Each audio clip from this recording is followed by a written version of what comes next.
Halo semua, selamat datang di Nebula Academy bersama saya Alvin Madison.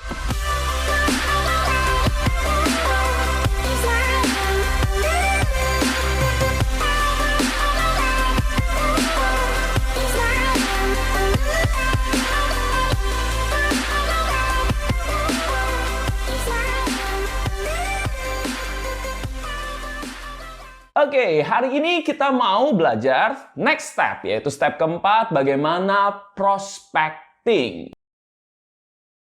Prospecting itu dulu sih gayanya adalah kita janji temu telepon, terus kita dateng pakai kertas, terus kita coret-coret, tulis terbalik ya. Ingat ya, mungkin agen-agen zaman dulu kalau nonton ini ke flashback. Oh iya, zaman dulu bisa tulis terbalik dan calon kliennya, wow, hebat banget bisa tulis terbalik, amazing gitu ya. Dan kasihnya mungkin rekening ABC dan lain-lain ya, itu dulu ya. Dan masih berjalan pakai kertas terus-terusan. Nah, sekarang eranya sudah mulai berbeda ya. Era zaman sekarang kita tahu begitu juga Nebula ini ada karena perkembangan digital ya. Dimana kita sekarang menggunakan metode-metode yang lain, yaitu media sosial dan juga video-video yang ada di dunia digital, termasuk di YouTube ini. Nah, kita langsung masuk aja. Yang sekarang prospecting ini saya lucu ya. Sebenarnya sebelum siapin materi ini, saya mikir, pengennya sih buatin materi yang kayak dulu lagi ya, dimana buatin sistem presentasi, terus kalian pelajarin, terus ya udah coba praktek di rumah, terus ketemu orang secara offline atau Zoom, jelasin dan lain-lain. Dan ternyata tepat sebelum materi ini dibuat, video ini kita shoot kan kemarin liburan lama. Nah, pada saat liburan itu tiba-tiba salah satu tim saya, dua tim saya tiba-tiba info, ada closingan nih. Loh, saya kaget. Jujur, saya kaget. Kenapa? Karena kita jarang ketemu. Ya, sangat-sangat jarang lah ya. Tatap muka itu kayaknya ya udah beberapa bulan sekali aja gitu loh. Nah, tapi dia bisa info closing. Padahal dia agent baru. Ya, terus dia juga kerjanya padat banget. Yang ketiga adalah nggak memahami terlalu dalam produk dan sebagainya. Ya, artinya kemampuan menjelaskannya itu terbatas. Nah, saya bingung kok bisa tiba-tiba dia closing, salah ngomong atau apa nggak ya. Saya kan takutnya, waduh macam-macam ya. Ternyata dia jelasin ke saya. Ya, bahwa dia gunakan video-video yang ada di YouTube Nebula dan ternyata bisa dipakai dan akhirnya calon klien itu mau closing. Saya kaget. Hah? Kok bisa? Malah saya yang belajar sama dia. Dan ilmunya itu saya akan sharing sekarang juga ya. Oke, stay tune. Oke, kita masuk ke tahapan pertama. Tahapan pertama adalah ask the right question. Jadi, sekarang kita bisa gunakan video-video dari YouTube Nebula atau content creator yang lain, kita bisa share ke nasabah. Itu sangat mengirit waktu untuk kita presentasi dan lain-lain ya. Kemampuan kita mungkin harus training cara menjelaskan dan lain yang benar dulu, ya itu kan butuh waktu. Sedangkan dengan video kita bisa memberikan pemahaman yang benar dan tepat. Kenapa? Karena praktisi yang menjelaskan gitu. Dan ini orang-orang berpengalaman yang menjelaskan ya. Teman-teman tinggal cari aja content creator yang ada tentang asuransi dan juga bisa dari YouTube Nebula juga. Nah, di sini yang step pertama adalah saya mau katakan jangan video yang ada itu di-share mentah-mentah. Ya, tiba-tiba ting di WA group ada nonton ya. Kira-kira orang-orang yang di dalam sana bilang apa? Apaan sih ini? Di skip aja. Nggak akan efektif ya. Nah, so kita mesti pakai cara yang lain, yaitu dengan cara apa? Ya, ask the right question dulu. Kita mulai segala sesuatu ask the right question, yaitu bertanya tentang fakta-fakta yang benar tentang calon klien kita. Caranya gimana? Nah, agent saya tersebut, dia bilang pada saat ketemu, dia ngobrol-ngobrol apapun yang diobrolin ya, topik-topik hobi, pekerjaan, dan lain-lain. Dan setelah itu dia masuk ke topik pertanyaan yang sudah menjurus ke asuransi. Pertanyaan apa? Paling gampang, zaman sekarang orang sudah punya polis, bener nggak? Jadi dia tanya, lu udah punya polis kan? Lu pakai polis apa sih sekarang? Brand apa sih yang lu pakai? Ya, itu pertanyaan simpel nggak? Itu pertanyaan pertama, oke? Nah, yang kedua dia tanya, kenapa sih lu pilih brand itu? Oke? Nah, yang ketiga dia tanya, manfaat apa aja yang lu ambil? Ingat nggak manfaatnya? Yang keempat dia tanya, lu ambil sama siapa agennya? Setelah itu yang kelima adalah apakah agennya masih aktif atau enggak. Nah, setelah dia tanya 5 pertanyaan itu, biasanya orang bilang pada saat titik manfaatnya antara dia jawab, aduh gue lupa manfaatnya apa aja ya. Ataupun kalau dia ingat manfaat gue kartu ya, kesehatan dan lain-lain. Oke, itu jawaban yang kita butuhkan ya. Karena jawaban ini bisa mulai bridging ke arah yang kita mau, yaitu video. Supaya kita tahu positioningnya calon klien kita seperti apa. Apakah dia sudah punya polisnya banyak atau enggak, manfaatnya apa. Agent saya itu, dia bilang, oke, oh lu udah punya kartu ya? Kartu itu dulu gue pikir sama loh. Ya, ternyata beda. Lu tahu nggak kartu lu sekarang yang tipenya apa? Nah, ditanya itu ada beberapa nasabah jawabnya. Tapi banyak kan nasabah bilang apa? Waduh, kartu apa ya? Gue nggak tahu. Ya, gue diurusin agent gue. Atau kayaknya sih kartu gue udah full cover deh, udah aman ya.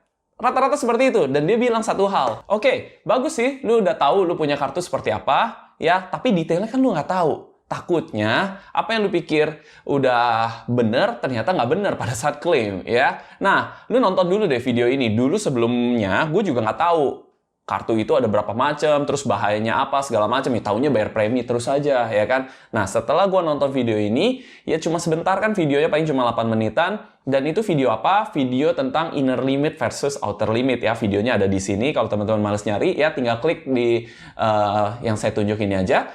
Dan di situ pinter banget dia share ke calon kliennya, dan calon kliennya di situ lihat, oh ternyata saya adalah yang inner limit. Nah, pada saat dia bilang dia inner limit, oke, langsung agent saya bilang, lu tahu kan dari video itu betapa bahayanya kalau lu masih simpen inner limit.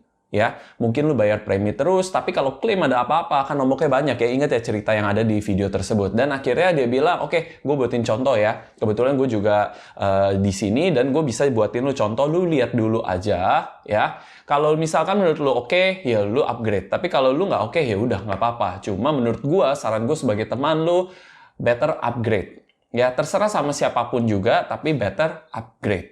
Oke, kenapa kita harus ngomong ya sama siapapun juga nggak apa-apa, supaya tidak ada ikatan sama sekali, supaya dia tidak merasa calon klien itu terikat, wah gue kalau buat sama lu gue mesti ambil sama lu. Rata-rata orang terbebani, males lanjut ya. Tapi kita lepaskan bebannya, jadi kita bilang ya udah, lu lihat dulu aja, at least lu tahu manfaat lu inner limit dan ini bahaya, so kita buatin contoh yang outer limit seperti apa dari perusahaan gua, supaya lu lihat dulu. Kalau ini cocok, ambil. Nggak cocok ya udah. Yang penting lu ambil outer limit, terserah mau sama siapapun, oke? Nah, di situ dia nyaman. Oh, nggak ada ikatan. Oke, kalau cuma lihat ilustrasi aja, boleh. Nah, pada saat dia udah bilang boleh, tanya. Ya, 2 pertanyaan aja, karena outer limit itu kan banyak macamnya ya. Kita sempitkan supaya kita dapat apa yang dia butuhkan. So, kita tanya, pertanyaan pertama tentang outer limit adalah, kalau misalkan ada masalah kesehatan serius yang terjadi sama kita, nanti ya, kita nggak nyumpain, maksudnya nanti. Oke? Kira-kira, lu percayanya berobat di negara mana? Apakah di Indonesia aja cukup? Apakah harus ke Malaysia atau Singapura atau bahkan perlu sampai Amerika? Rata-rata orang Indonesia begitu-begitu aja pilihannya ya. Indonesia, Malaysia, Singapura, Amerika. Ya paling tambahan-tambahan ada yang China. Ya paling pertanyaan negara itu. Kenapa kita harus tanya? Karena kita perlu tahu mau buat ilustrasi sampai titik mana. Oke? Nah, simpel ya pertanyaan pertama itu. Yang kedua adalah kita tanya, oke, kalau misalkan rawat inap, lu pengennya sendirian atau berdua? Simpel banget ya pertanyaannya.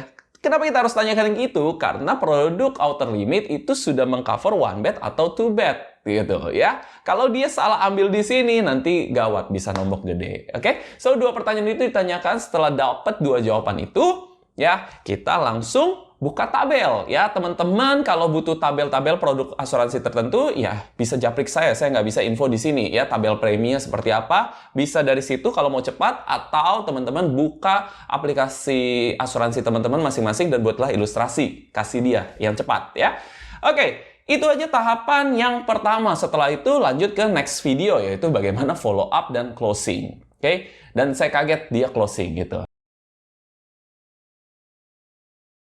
Gak berapa lama dari itu, dia kontak saya lagi, dia bilang, gue closing lagi nih. Hah? Saya bilang, kok bisa closing? Ya, padahal kita jarang ketemuan, jarang tektokan, jarang ngobrol. Cuma berdasarkan video ini aja, saya kaget banget. Dan video ini baru ada dikit ya, teman-teman tahu. Tapi ternyata powerful. Saya taunya juga dari dia. Nah, selanjutnya adalah case berikutnya. Dia lakukan hal yang sama. Dia ask the right question, pertanyaan-pertanyaan tadi. Sampai satu titik ketemu nasabah yang, gue udah sesuai tagihan ya, semua keluarga gue udah sesuai tagihan, udah bagus semua, agent gue hebat lah segala macam. Waduh, saya dengar cerita itu, saya pikir, wah, agent saya ini akan Oh, gitu ya? Ya udah deh. Ya, lu udah punya agent yang hebat segala macam. Tapi enggak loh. Ternyata dia pede banget. Apa yang dia lakukan? Dia bilang, bagus lu udah punya sesuai tagihan. Ngomong-ngomong lu udah punya polis berapa banyak satu keluarga? Boleh tahu nggak? Nah, dia bilang, wah polis gua ada sekian. Oke? Nah, ternyata jumlahnya banyak. Ya, beneran banyak dia bilang. Oh, orang ini suka asuransi ternyata. Ambil polis terus-terusan dan banyak. Oke? Agent saya ini bilang apa? Agent saya bilang, waduh, dulu gua juga punya polis banyak kayak lu. Sampai satu ketika, gua ketemu satu mentor dan dia cerita, asuransi itu banyak yang mubazir. Dan pas gua denger dia ceritain, waduh, gua langsung mikir, jangan-jangan gua bayar premi kemahalan. Artinya gini loh, ada manfaat yang sama dengan premi yang jauh lebih murah. Banyak banget premi yang bisa kita hemat, atau dengan premi yang sama kita bisa dapat uang pertama yang jauh lebih besar. Nah, dia bilang hal yang sama ke calon kliennya. Dia bilang, lu udah cek belum polis-polis lu? Jangan-jangan polis lu itu banyak, ada yang mubazir nggak? Jangan-jangan untuk mendapatkan manfaat yang banyak itu, kita nggak perlu premi yang mahal, dan sebagainya. Oke? Nah, mulai tertarik nggak orang? Ya pasti tertarik. Kenapa? Karena semua orang itu pasti pengennya adalah gimana cara kurangin cost, biaya. Apalagi urusan asuransi. Waduh, kalau bisa paling murah deh. Bener nggak? Ya. Nah, dari situ, dia langsung lakukan step selanjutnya. Yaitu ternyata dia share lah video dari Nebula. Videonya adalah yang ini ya. Bagaimana judulnya adalah asuransi kamu mubazir, ya, itu tentang piramida asuransi, di mana di video itu saya menjelaskan tentang asuransi itu nggak usah ambil banyak-banyak. Asuransi itu cuma perlu ambil kesehatan, kritis, dan jiwa. Udah 3 itu. Dan di situ saya tidak menyebutkan investasi. Artinya apa? Jangan sampai asuransi kita dicampurkan dengan investasi. Karena perusahaan asuransi ini tidak menjamin investasi. Dan banyak banget yang akhirnya kecewa karena pengen investasi besar dan lain-lain, kecewa ya. Ingat video janji manis yang di sini ya. Nah, berdasarkan hal itulah akhirnya dia bilang, oke, lu nonton yang ini, lihat deh, itu asuransi yang lu perlu butuhkan. Dan nggak semuanya itu perlu asuransi loh. Jadi dari video itu kita sudah tahu ya, bahwa sebenarnya yang perlu proteksi paling kuat adalah yang pencari nafkah. Sedangkan anak-anak itu sebenarnya tidak perlu sampai ada uang pertamuan meninggal dunia atau kritis. Itu mungkin kalau calon klien kita benar-benar butuh, ya ambilin, nggak apa-apa. Tapi kalau misalkan pencari nafkahnya uang pertamuan masih kurang dan lain-lain, lebih baik lindungi pencari nafkahnya terlebih dahulu. Ya, anak-anak dan mungkin pasangan yang tidak mencari nafkah itu cukup dengan kartu kesehatan saja yang outer limit sesuai tagihan. Oke, mungkin pasangan kita ditambahkan dengan uang pertama kondisi kritis, itu sudah cukup. Ya, yang diutamakan adalah preminya lebih ke arah pencari nafkah utama karena dia adalah tiang utama keluarga, tulang punggung. Ya, kalau tulang punggungnya patah, orang itu pasti lumpuh. Ya, so kita harus lindungi tulang punggungnya. Dan dari situ dia share videonya. Ini lucu banget. Saya tanya, videonya seefektif itu? Dia bilang, enggak sih. Saya bilang, oh, wow. Jujur banget ya. Nggak efektif ya. Enggak, dia bilang efektif ya. Tapi prosesnya nggak semudah itu. Ternyata pada saat dia udah bridging seperti itu pun, ya, kasih video, dia tanya, udah nonton belum? Udah nonton belum? Ternyata orangnya belum nonton. Ya. Dan dia nggak mati akal ya. Dia terus follow up untuk nonton. Sampai akhirnya satu titik, oke. Wah, dia kayak males nonton. Ya, siapa sih yang mau nonton konten asuransi, ya kan? Di YouTube lebih baik nonton konten-konten lainnya. Nah, akhirnya dia tunjuk ya menit tertentu untuk orang itu nonton. Udah, lu kalau males nonton, lu mulai dari ini aja, menit kesekian. Supaya lu tahu message apa yang tadi gue sampaikan, asuransi lu mubazir. Siapa tahu setelah lu paham ini, lu tahu bahwa asuransi lu itu bisa dibenerin. Jangan sampai buang duit kebanyakan, tapi ternyata manfaatnya minim atau salah sasaran. Intinya seperti itu. Oke? Nah, apa yang terjadi? Ya udah, setelah diarahkan menitnya, calon kliennya lihat. Ternyata simpel banget ya. Share video aja kelihatannya panjang, ada 16 menit, orang nggak tertarik. Tapi begitu dia bilang, udah lo nontonnya menit kesekian, cukup nonton sekian menit aja, orang, ya udahlah, sekian menit aja ya, apa salah sih gue nonton. Setelah nonton, ternyata calon kliennya bukan nonton cuma 1 menit itu doang, tapi dia nonton panjang dan akhirnya dia benar-benar nonton seluruhnya. Pada saat dia nonton seluruhnya, di situ yang menarik ya. Agent saya ini tidak tahu apa respon yang akan terjadi, dia cuma percaya bahwa dengan video ini bisa membukakan pikiran. Oke, itu aja. Tapi dia nggak tahu habis itu mesti ngapain. Dan ternyata orang yang calon klien itu yang tadinya tidak tertarik asuransi dan dia bilang sudah punya polis banyak, punya agent yang hebat, pada saat dia nonton video itu dan keseluruhannya dia nonton sampai selesai, terjadilah diskusi setelah nonton itu. Akhirnya dia ngobrol-ngobrol sama agent saya dan dia bilang apa? Gue baru tahu seperti ini dan ternyata asuransi gue itu belum tentu cukup ya. Dia baru tahu ternyata setelah proteksi kesehatan yang bagus, butuh apa? Butuh uang per tahun kondisi kritis. Di mana uang per tahun kondisi kritis itu adalah 5 tahun income. Di video itu saya jelaskan detail. Ya, ternyata dia kondisi kritis ya dia bilang dia nggak maksimal. Yang biasa dia ambil adalah setelah kesehatan uang per tahun jiwa. Banyak nggak yang seperti ini? Banyak. Ya, rata-rata nasabah itu fokusnya di uang per tahun meninggal dan juga bagaimana menciptakan kartu kesehatan. Mereka pikir ini udah cukup. Ya, kenapa sih kondisi kritis itu kurang diminati? Bukan kurang diminati, tapi dulu preminya mahal. Ya, tapi sekarang ada polis-polis tradisional yang bisa membuat premi itu jauh lebih ringan, tapi manfaatnya maksimal banget. Ya, that's why setelah ngobrol-ngobrol itu, akhirnya ternyata calon klien bilang, oke, ternyata gue kurang ya, gue butuh 5 tahun income, men. Ngomong ke agent saya. Dan dia bilang, kalau gitu kurang lebih gue butuh sekitar 10 M-an ya. Calon kliennya bilang 10 M-an ya, dari mulut calon klien itu sendiri. Selanjutnya agent saya bilang apa? Oke, gue buatin ilustrasinya, dan dia buka tabel premi ya. Jadi ada cara cheating, yaitu dengan tabel premi. Teman-teman yang nggak punya, japri saya aja, supaya saya bisa email teman-teman tabel preminya lebih cepat ya. Kalau misalkan teman-teman nggak punya tabel preminya, nggak apa-apa. Buat aja dari ilustrasinya, dari aplikasi yang teman-teman miliki, sesuai perusahaan asuransi teman-teman masing-masing ya.